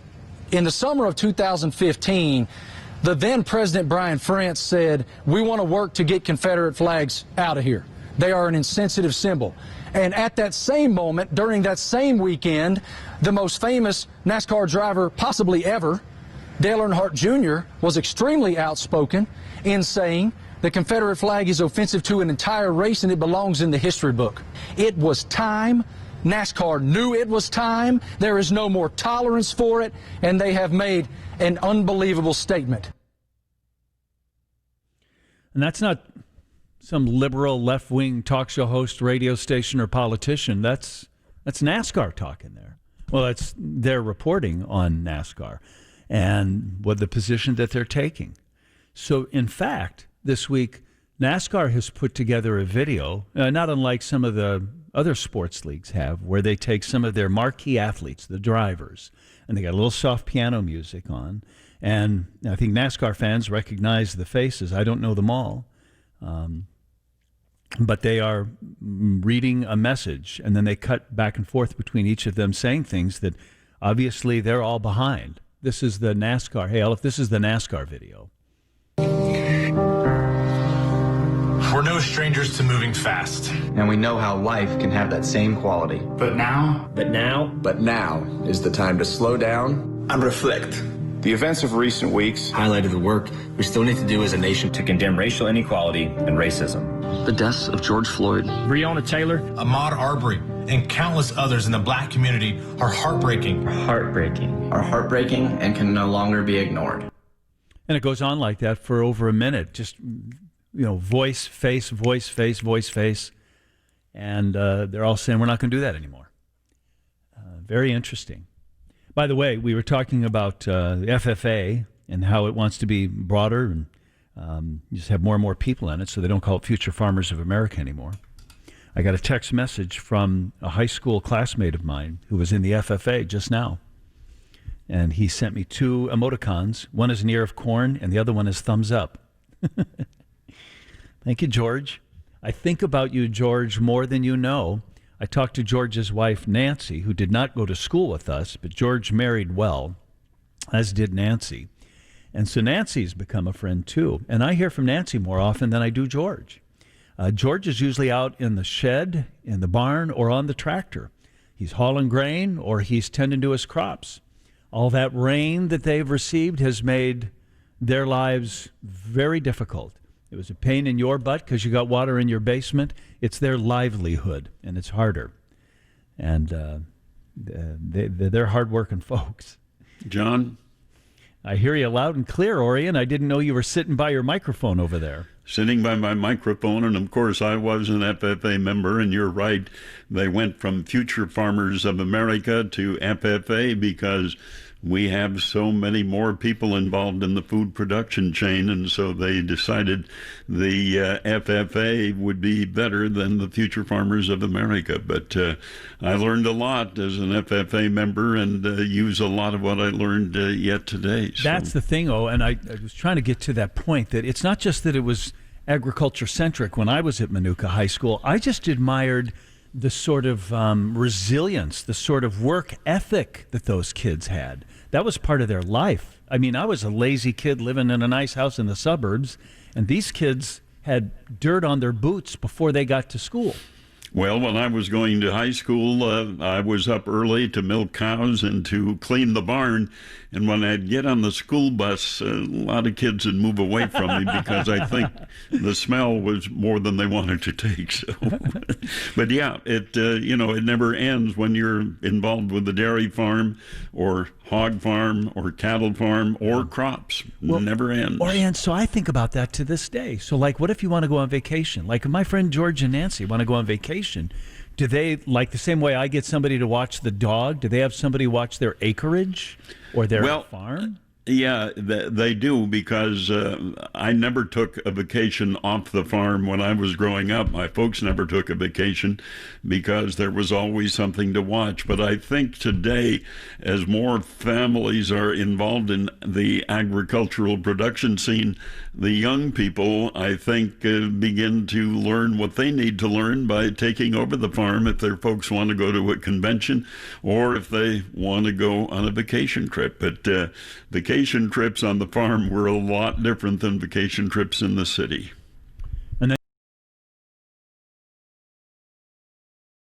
Hey, listen, we'll give you a lot of money. We're going to put a subdivision up on your land. Right. And it's hard to say no to the money, but you hate to give up that lifestyle because it's just so much a part of your family culture, right? And you hate to give up the land because once it's gone to housing developments, and as I fly Air Orion down the western suburbs to go to different locations around the Midwest, I still see farms that are now laid out in traffic lines and places to put houses, but there are no houses there because we hit a bump in the road in the housing industry, and a lot of those farm fields that were producing food are now sitting idle, hoping that someday a developer will come along and finish the job. So that's the way that goes. But we're down 1,400 on the Dow. The Wintrust Business Lunch looks at all of that, Nori, and will come back with some more agribusiness news. Good to hear your voice, O. Well, thank you very much, and let me repeat my advice on looking at your portfolio. Here it comes. I do it twice a year. Every 6 months, I'll look at my portfolio. That way you don't go through the agonizing feeling of, it's down 1,000 points, because tomorrow there may be buyers in the stock market that say, hey, that stock's at a pretty good price, and I think I'll go in and buy it. And then you see what happens with the market coming back. But yeah, it's a rule that I have followed for at least 30 years. I look at my portfolio, and I don't have a large one, but I look at it twice a year, and that's enough. Talk to you soon, O. Thanks for the advice. Okay. 11:44 WGN. Haven't played the speed jokes yet. We will before the top of the hour. And a lot of you want to talk either about Lady A. God, I got to make sure I don't say it wrong now, Steve. It'll feel like I'm cussing twice on the same show today. But Lady Antebellum doesn't want to call itself that. They've changed their name to Lady A. My number's 312-981-7200. Every day brings an opportunity to connect to your community and one another. With AARP, you can connect without ever leaving home. Just click, and you're at a movie watch party with other fans, viewing a webinar on how to virtually care for loved ones, or listening to a fraud prevention podcast. Connections like these remind us that we're all in this together. With virtual offerings available here in Chicago, you can click to connect at aarp.org/nearyou. Secretary of State facilities are now open, but until July 31st, only new drivers and those with expired licenses and IDs will be served. Vehicle stickers can also be renewed. There's no need to rush in.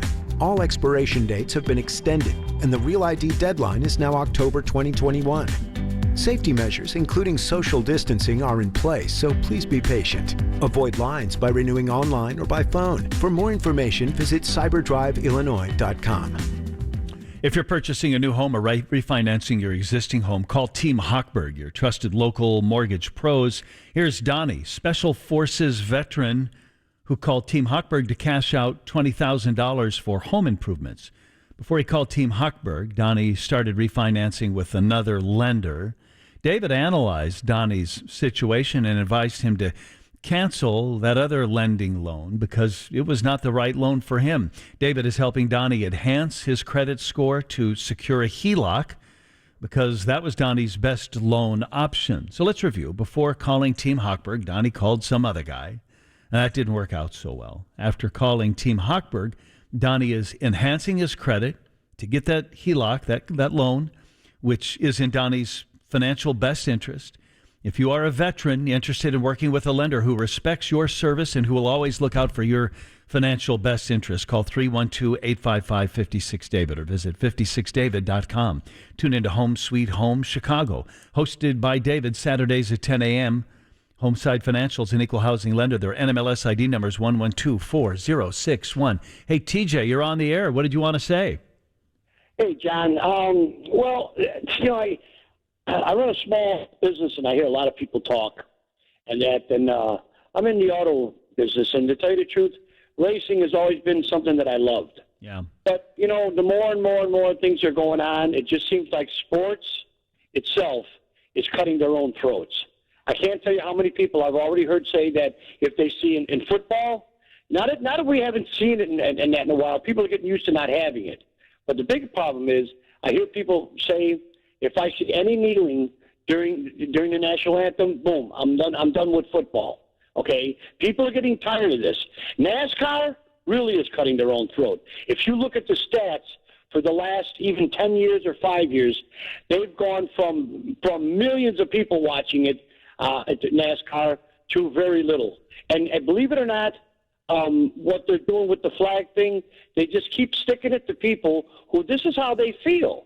Okay, you take that away, what do? They have an attitude. And by the way, you want to hear something really stupid? NASCAR is talking about using hybrid cars for racing because the noise, okay? And they say, well, could you imagine looking at all these cars and all you can hear is the tires going down the road? That's not what racing is all about. They want to smell the fuel. They want to hear the exhaust. They want to hear those 8-cylinder engines pounding away when they come to life. Hey, TJ, let me ask you this. Do you think that if the attendance at NASCAR has been going down, maybe this call to being more inclusive, you know, embracing everybody, maybe that will increase attendance? Well, I know that Ford and NASCAR itself are hoping for that. But unfortunately, from the people that I've talked to, they have a totally different attitude. Yeah, I was wondering about that. I mean, I have this sense of NASCAR, the NASCAR world, and I think it's very tied into whatever folks think that Confederate flag means to themselves. And if you tell people you can't have the Confederate flag, I wonder what this will do to NASCAR. You think it's going to make them go down, right? I think it's going to make them go even further down than it already has. Yeah. Okay, because it seems like, again, the protesting thing getting into sports, it's not fair for somebody like even myself or, that doesn't have the capability to be in front of 80,000 people to protest and get his point across. So how does regular people get their point across? And a lot of people I know despise that thought that just because you play football, just because you're a movie star, that you can get on TV and you can just say what you want to say on somebody else's dollar. We can't do that. But I do think that NASCAR itself is cutting their own throat because, you just can't keep taking things away from people and telling them that they're bad if they believe in that. It's not that they believe in it. It's just a symbol of the past, okay? But you're given one race, one thing, and you're taken away from another. And I'm telling you, as far as I'm concerned, if they think that this is going to get any better as far as racism, I don't think that'll ever change. I hear you, TJ. I got you. I got your point. I appreciate your phone call. Okay. All right, TJ. Thanks for listening. Let's go from TJ to Ron. You're on WGN. Hey, Ron, what do you want to say? Do you remember the TV show called The Dukes of Hazzard? Yep.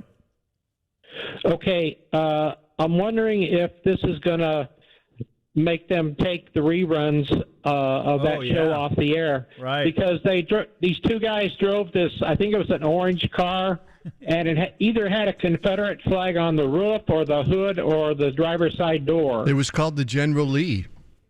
Yeah, it was called the General Lee, yeah. And literally, that gets pushed into the river these days. Yeah. It's funny. So I was wondering if they're going to ban. I was wondering if they're going to ban those reruns, and any place that shows them is not going to show them anymore. I just looked real quick, and it looks like it's available on Amazon Prime. No, it does. No, but I mean, this sounds absurd. What are you guys, crazy? That's nuts. But Lady Antebellum just changed their name. NASCAR says no more of that. Bugs Bunny, they won't run it if he's got a gun in his hand. Maybe somehow these things are all tied together, but it's all post George Floyd. And it's amazing to me how finally that message is going out and how quickly it is rippling through. The NFL apologized. The NFL for a couple of years said if you take a knee, you're violating the rules. You can't take a knee during the national anthem. You either have to do it before or you have to go into the locker room and wait to come out. And now the NFL has apologized for that. It's just stunning to me, the ripple through every facet of our lives right now. Yeah. Thanks for the phone call. Okay, thanks. The other thing, though, is some of these things are cops on TV or, so you almost feel like you've made an accomplishment. Right. I don't think taking cops off TV is going to help African Americans in this country. Right, but we feel a little bit better. Oh, look, we did something. Oh, Lady Antebellum now is Lady A. I mean, there's still the real work is to be done. It's not in cleansing the history. Okay, but just talk about cops for 1 second. I do think if that pushes forward a hostile attitude about the police, if it makes fun of some people, white, black, or blue, maybe that's just not good messaging for our culture right now. Never been a big fan. I'm not saying it's a show that deserves to be on TV. You see what I'm saying, though? It's like we can take these sort of surface steps. Yeah. And it's just important not to be too self-congratulatory because that doesn't mean the real work isn't still there. I suppose so, Steve. But these things that we're describing in totality strike me as more than just window dressing, that this really is a sea change. Now, is that going to change TJ's heart, who just called in? No. Well, that's the deeper work, right? TJ's heart's never going to change on this issue, but maybe TJ's kids or grandkids' position will change if NASCAR doesn't feature the Confederate flag. In the NFL apology, Goodell never mentioned Colin Kaepernick, right? How about that?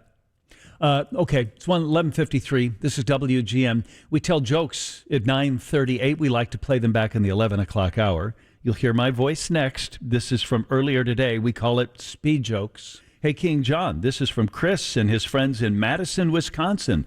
As a Chicago native living in Wisconsin, I still listen to WGN every day. My coworkers and I get a laugh out of your Speed Joke segment, and we plan our breaks around 9:35 every weekday morning. Here is our joke. Speed Jokes! We call them. My friend started a band called Duvet. It's a cover band. Kate Cross sent in this joke from her son Emmett, her 13-year-old. Hey, guys, why does it stink at the deli? Someone cut the cheese. The dwarfs were told that starting Monday, they could start meeting, but only in groups of 6, and one of them is not happy. This joke comes from California. Purple is my least favorite color. I hate it more than red and blue combined. Thanks for that, but the greatest purple joke of all time we've already told, and that is the tanker of red paint collides with the tanker of purple paint. Both crews are believed to be marooned. Or we could have gone with What's Purple and Sings. That's Roy Raisin. Yesterday, we did a series of woodchuck jokes. One was, what do woodchucks do when they hear John Williams' speed jokes? And we said that the punchline was they chuckle. A listener wrote in after the show and said, you guys are wrong. The correct answer is they upchuck. What kind of cars do deep-sea divers drive? Dave Ennett, your answer is? Got this one. Mercedes-Benz. Whoa. Nope. That's a good one. I got it. Mary. Scoobaroo? Steve Grzanich. I don't got it. Sorry. The correct answer is Scoobaroos. Yes. Oh. Scoobaroos. Wow. Yeah, I Mary actually kinda got it. one. Very good. Well, I just wanted to I let like that everybody have a turn. Mercedes-Benz, though. Mercedes-Benz. Yeah, that's pretty good. You get the Benz when you scuba dive. My wife just stopped and said, you aren't even listening to me. And I thought, well, that's a strange way to start a conversation. I'll pause and let that one seep in because It's home. Oh, Lord. That is my house for sure. I wish that wasn't true. What's the nearest thing to silver, Dave Ennett? Gold? No, it's Lone Ranger's bottom. You get it now, don't you? Yes. Hello, silver! It's the nearest thing. It's Ranger. Everybody sing. Or actually, you can't sing. Where does Lone Ranger, it just reminds me, where does Lone Ranger take his garbage? To the dump, to the dump, to the dump. By the way, I don't think we're supposed to play Lone Ranger's introduction anymore because it features gunfire. It's 11:56 on WGN. Speed jokes. You can always share them with your friends. We post them at WGNradio.com/speedjokes, and you can email me your contribution. We'd love to hear from you. John Williams at WGNradio.com. Tim says, you know what? There's just too much censorship out there. Brian says, who's the overseer of hate speech versus I just have an attitude? I want to fly the flag. It doesn't make me an awful person. Karen says, are the staff people that we have deemed in current culture to be not right on some issues? Thanks for the calls, gang. WGN Radio News comes up in just a few seconds here. Afterwards, the Wintrust Business Lunch. The Dow is approaching minus 1,400 today. The other markets are down too. What's going on? That's all coming up. Radio Chicago. This is AM 720. WGN. Grandview buys homes. Hi, I'm Tom Detlich with Grandview Homes. Many home sellers are asking, in these difficult times, will Grandview still buy my home? I'm here to tell you the answer is absolutely yes. We will buy your home today. For the second time in 12 years, the real estate market is entering troubled times. The Great Recession a decade ago proved to be the worst residential real estate market since the Great Depression. Numbers ever since. We can only guess how the crisis we face today will affect the real estate market in the months and years ahead. But here's what I can tell you. We are the largest direct home buyer in Chicagoland for a reason. We don't come and go with the times. We are here to stay. Grandview is committed to buy your home today no matter what the market is doing. If you want to sell your home but are concerned about its value today or what it will be tomorrow, call us for a fair cash offer now. Put your mind at ease and leave the stress and the mess to us. Visit us at grandviewhomes.com. So I fill out your bank's mortgage application? Can you believe these great mortgage rates? I know. I'm really anxious to get going. Okay, your application goes into my inbox, then out of my inbox, and into my outbox, then out of my outbox, and out to the bottom of the mortgage application review stack. Where it's reviewed? Where it's assigned to be reviewed. Okay. Upon review, it's forwarded to the pending inbox of the pending inbox approval partner's inbox, then outbox. Sounds like it takes a long time. No. It takes a really, really long time. Right. If your bank is backed up with long delays on your mortgage application, risking a great loan rate, call First American Bank. First American offers low rates, an easy application process, and fast approval, so you can lock in that great rate. With our bank, you get reviewed, hopefully approved. And if the great rate is no longer great? Screwed. Right. Let First American handle your mortgage needs. Low rates or for your money. Visit firstmbank.com. Call us at 847-952-3700.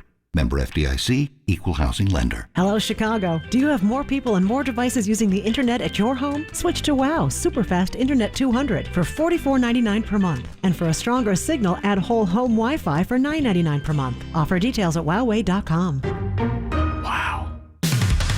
Serving the great Midwest from Chicago. This is WGN at AM 720 on your radio and on smart devices anywhere just by saying play WGN radio on TuneIn. WGN Chicago. A Nexstar Media Group station. It is 74 degrees. Good afternoon. I'm Steve Bertrand. The news sponsored by Kaplan Law Firm. Indiana moves up its reopening while other states spike. On Wall Street, the Dow has been down by more than 14 points so far today. Currently, it is down, now 1,500 points. The drop on Wall Street. We'll get a check on that from Orion. Right now, a look at traffic. Here's Lauren Lepka. And this report is sponsored by Window Works. Major roadways look pretty good right now. No issues on the Edens. Inbound Kennedy is a bit stop and go from Division. Not too bad. It's 23 minutes from O'Hare. Eisenhower, Stevenson, Dan Ryan, all looking good. I-55 North is congested between Lorenzo and Blodgett because of road work. Also some road work on I-94 East near Clay Street and on I-80 East near US 30. So things are a bit slow in both those areas. With over 1,000 5-star Google reviews, WindowWorks is your easy choice to replace your windows. Now take 60% off labor, no money down, no interest, no payments until 2022. Visit mywindowworks.com for a down to the penny price. Lauren Lapka, WGN Traffic Central. The forecast from the WGN Chicago Weather Center, meteorologist Mike Jensen. Can't rule out a stray sprinkle late this afternoon into the early evening hours, but then we clear out the skies for tonight. We drop into the lower 60s. As for your Friday, plenty of sunshine.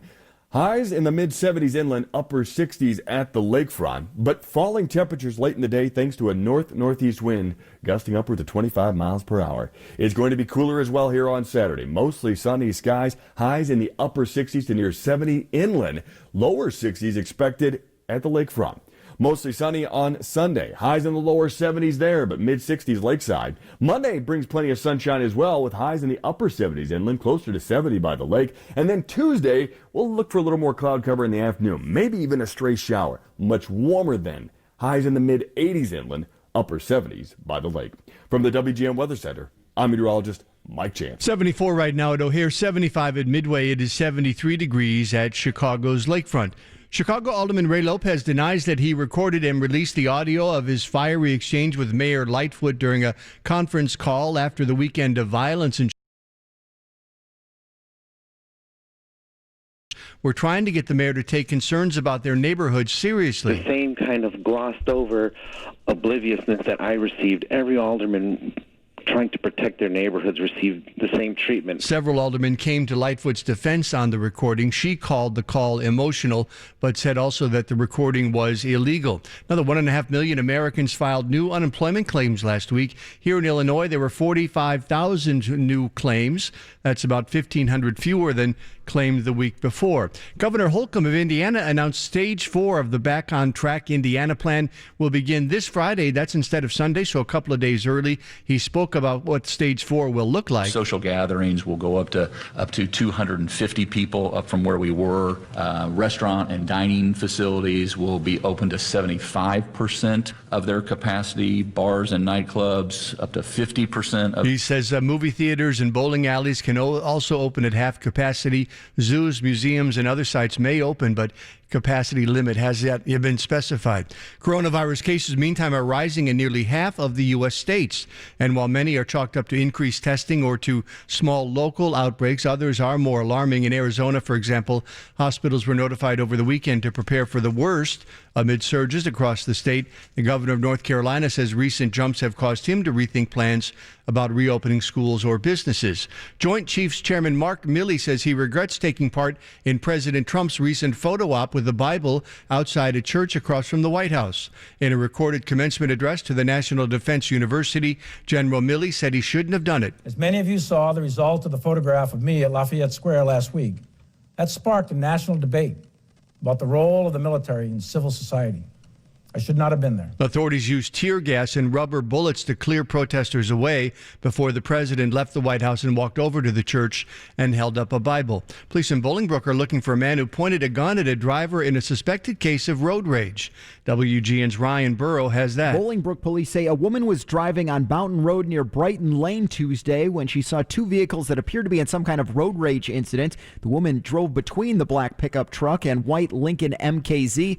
The man in the MKZ slammed on his brakes. The woman drove around him and says the driver then pointed a gun at her. She posted a photo on social media. Police contacted her. They released an image of the white middle-aged man who is wearing glasses and pointing the gun. They're asking for the public's help finding him. Ryan Burrow, WGN News. WGN Sports, here's Dave Ennett. We now know when training camp will start for the Blackhawks and the 23 other teams returning to play. The league and the Players Union announced today training camp will open Friday, July 10th. Blackhawks general manager Stan Bowman and coach Jeremy Colleton both hold media sessions later today. The PGA Tour is back. The Charles Schwab Challenge in Fort Worth. First event since the Players' Championship was halted in March. Most of the bigger names play later, including Ricky Fowler, Jordan Spieth, and Rory McIlroy. And the MLB Draft continues later, rounds 2 through 5. Dave Ennett, WGN Sports. Let's get a look at your money on WGN. Here's Orion Samuelson. Market continuing to trade lower and moving even further lower at noontime today. The Dow Industrial Average currently down 2,600 points at this moment, and that puts the Dow at 25,534. The S&P 500 down 141 points, and the NASDAQ Composite is down 382 points. But the worry factor, as it's called, the VIX at the CBOE trading up 8 points. That puts it at 3608. And the number of Americans seeking jobless benefits down last week, but millions laid off because of the COVID-19 continue to receive unemployment checks, suggesting the labor market could take years to heal from the pandemic, even as hiring resumes. And the United States cannot shut down its economy again because of the coronavirus. Those words today from Treasury Secretary Steven Mnuchin, adding that another shutdown would damage the economy a great deal more. That's your money on 720 WGN. 75 degrees at O'Hare. I'm Steve Bertrand on Chicago's very own 720 WGN. Anyone who builds, remodels, or repairs for a living, we know the way you work has changed. That's why Lowe's is committing today to build new ways to keep you working tomorrow. We are proud to introduce the new Lowe's for Pros job site, powered by Stream, an augmented video chat tool so you can be there for your customers without actually being there. And the cost to use? Try it free through October 31st at lowesforpros.com/ProLoyalty. Just one of the reasons why Lowe's is the new home for pros. Services subject to Stream terms. Lowe's loyalty membership required. More terms apply. Coming September 1st to WGN America. News Nation, originating from Chicago, live every night in primetime. Your news, your nation, only on WGN America. They're men of few words. Now get out of here. No. And a lot of laughs. Eat your heart out, Blondie. Believe me, you don't have to get laughs all the time. Check their classic comedy on Antenna TV on WGN 9.2 and Comcast 353, or check your cable listing. Dollar, that's what I need. Hey. Well, I need the dollar, that's what I need. Hey.